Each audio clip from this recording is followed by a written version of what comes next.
তা আমরা যদি কোনো বিচার না করে যাই, কোনো বিচার না করে আমরা যদি ইলেকশন দিই, আমরা মানুষের কাছে এবং নিজের কাছে জবাব দেবো কিভাবে? সেটা হচ্ছে ওনারা যেটা বলেছেন, সত্যি যে ওনারা বলেছেন যে ডিসেম্বরের মধ্যে ইলেকশন হলে ভালো হয়, এবং আমরা এখানে বলেছি এবং ওনারা বলেছেন যে এরকম আমাদের কথাবার্তার মধ্যে কিছু অস্পষ্ট থাকে, কেউ কেউ আমাদের সরকারের কোনো কোনো উপদেষ্টা অন্যরকম কথা বলেন।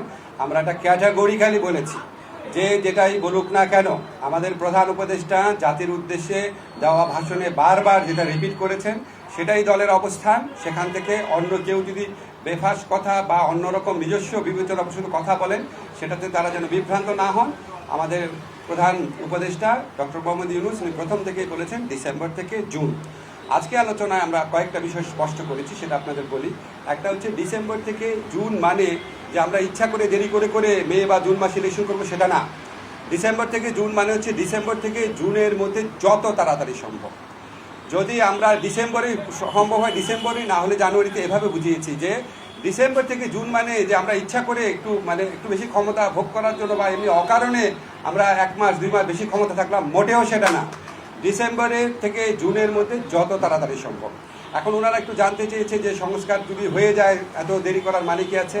আমরা ব্যাখ্যা করে বুঝিয়েছি জুলাই চার্টার প্রণীত হলেও যে প্রয়োজনীয় আইনগত ব্যবস্থা, নীতিগত ব্যবস্থা, সেগুলি গ্রহণ করতে মাঝে মাঝে সময় লাগে। যেমন একটা এক্সাম্পল দিয়ে বলেছি যে ডিজিটাল সুরক্ষা আইন, এটা আমরা 23 বার ড্রাফট করেছি বিভিন্ন অংশীজনের মতামত নেওয়ার জন্য, এবং বেশ কয়েক মাস সময় লেগেছে।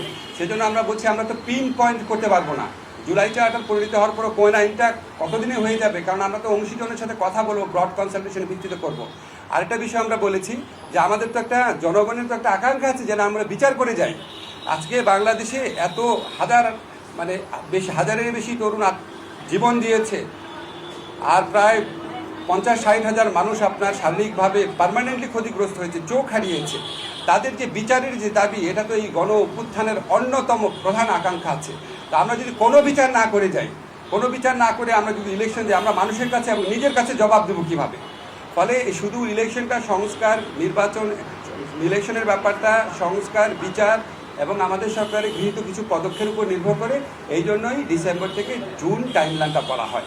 কিন্তু আমরা ক্যাটাগরিক্যালি বলেছি এটা কোনোভাবেই জুনের বেশি যাবে না, যে যে কথাই বলুক না কেন। এটা প্রধান উপদেষ্টার অঙ্গীকার পুরা জাতির প্রতি, রিপিটেডলি উনি বলেছেন কোনো অবস্থাতেই জুন অতিক্রম করা হবে না, নাম্বার 1। নাম্বার 2 হচ্ছে ডিসেম্বর থেকে জুন মানে হচ্ছে ডিসেম্বর থেকেই জুন, বাট এর মধ্যে যত তাড়াতাড়ি সম্ভব অযথা কালক্ষেপণের বিন্দু মাত্র চেষ্টা আমাদের মধ্যে থাকবে না।